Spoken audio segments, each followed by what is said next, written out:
Hello दोस्तों, welcome to back my YouTube channel खूनी साया।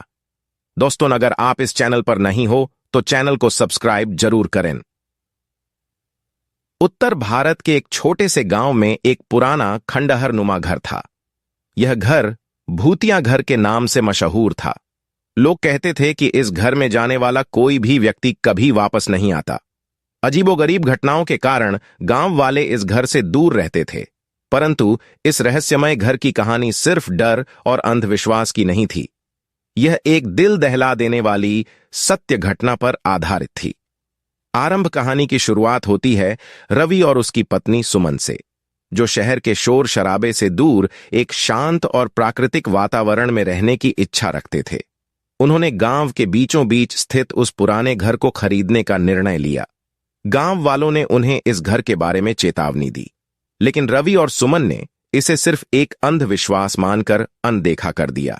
रवि और सुमन ने घर में प्रवेश किया और उसकी सफाई करना शुरू कर दिया। घर में घुसते ही एक अजीब सी ठंडक और भारीपन महसूस हुआ, लेकिन उन्होंने इसे नजरअंदाज कर दिया। उन्होंने अपने नए जीवन की शुरुआत करने के लिए घर को सजाया और पहली रात घर में बिताने का निर्णय किया। पहली रात को जब रवि और सुमन सोने गए तो उन्हें अजीब अजीब आवाजें सुनाई देने लगीं, जैसे किसी ने फर्श पर चलने की आवाज, दरवाजे की चिड़चिड़ाहट और कहीं दूर से किसी के रोने की आवाज। सुमन ने रवि से कहा, क्या तुम्हें भी ये आवाजें सुनाई दे रही हैं? रवि ने कहा, हां, पर शायद ये घर पुराना है, इसलिए ये आवाजें आ रही हैं। चिंता मत करो, सब ठीक हो जाएगा। भूतिया अनुभव अगले कुछ दिनों में अजीब घटनाएं बढ़ने लगीं। कभी कभी घर के कोने में परछाइयां दिखतीं तो कभी अचानक से दरवाजे बंद हो जाते। एक दिन सुमन रसोई में खाना बना रही थी, तभी उसे लगा कि कोई उसके पीछे खियारा है। उसने मुड़कर देखा, लेकिन वहां कोई नहीं था। अचानक बर्तन खुद ब खुद गिरने लगे। सुमन डर के मारे चीख पड़े और रवि को बुलाया। रवि ने सुमन को शांत किया और कहा, हमें इस घर के बारे में पता करना होगा, यह सब कुछ सामान्य नहीं है। सच की खोज रवि ने गांव के पुराने लोगों से उस घर के बारे में पूछताछ की। एक बुजुर्ग ने बताया कि यह घर एक समय में ठाकुर रणधीर सिंह का था। रणधीर सिंह एक बहुत ही निर्दयी और क्रूर व्यक्ति था। उसने गांव के बहुत से लोगों पर अत्याचार किए थे। कहा जाता है कि उसकी पत्नी राधा, जो बेहद दयालु और नेक दिल थी, ने एक दिन उसके अत्याचारों के खिलाफ आवाज उठाई। इस पर रणधीर सिंह ने उसे घर के तहखाने में बंद कर दिया और उसे त्रिपा तरपा कर मार डाला।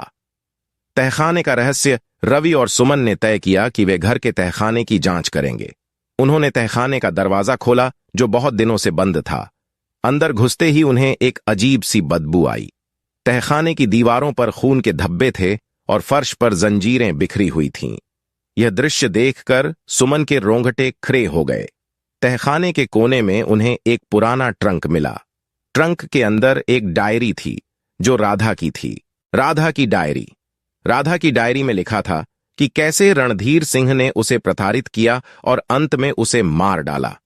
राधा की आत्मा अब भी उस घर में भटक रही थी, न्याय की तलाश में।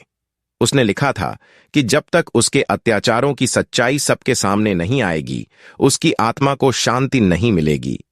आत्मा का प्रकट होना, रवि और सुमन ने निर्णय लिया कि वे राधा की आत्मा को मुक्ति दिलाने के लिए उसके अत्याचारों की सच्चाई को उजागर करेंगे। उस रात राधा की आत्मा प्रकट हुई। वह बहुत ही दुखी और व्यथित दिखाई दे रही थी। उसने रवि और सुमन से कहा, मुझे न्याय चाहिए, मेरे दर्द को समझो और उसे सबके सामने लाओ, तभी मेरी आत्मा को शांति मिलेगी। न्याय की खोज रवि और सुमन ने गांव वालों के सामने राधा की डायरी और तहखाने के सबूत पेश किए। गांव वाले यह सब सुनकर दंग रह गए। उन्होंने राधा की आत्मा के लिए प्रार्थना की और उसकी याद में एक मंदिर बनवाया। राधा की आत्मा को आखिरकार न्याय मिला और उसने घर छोड़ दिया। अंत रवि और सुमन ने उस भूतिया घर को अब अपने घर में बदल दिया था। अब वहां कोई अजीब घटना नहीं होती थी और घर में शांति थी। उन्होंने राधा के नाम पर उस घर का नाम राधा निवास रख दिया। इस कहानी ने साबित कर दिया कि सच और न्याय से भूतिया अंधकार को भी दूर किया जा सकता है। रवि और सुमन की बहादुरी ने न केवल राधा की आत्मा को मुक्ति दिलाई, बल्कि गांव वालों को भी उस डर से बाहर निकाला जो सालों से उनके दिलों में बैठा हुआ था। अब राधा निवास गांव में शांति और खुशी का प्रतीक बन चुका था, जहां हर कोई सुकून से रह सकता था। दोस्तों, नगार आपने अभी तक इस वीडियो को लाइक नहीं किया तो वीडियो को लाइक करें और कमेंट करके जरूर बताएं कि वीडियो आपको कैसे लगे। और अगर आप इस चैनल पर नए हो तो वीडियो लाइक करके बेल आइकॉन प्रेस कर लीजिए ताकि हमारी आने वाली ऐसी वीडियो की नोटिफिकेशन आपको सबसे पहले मिले।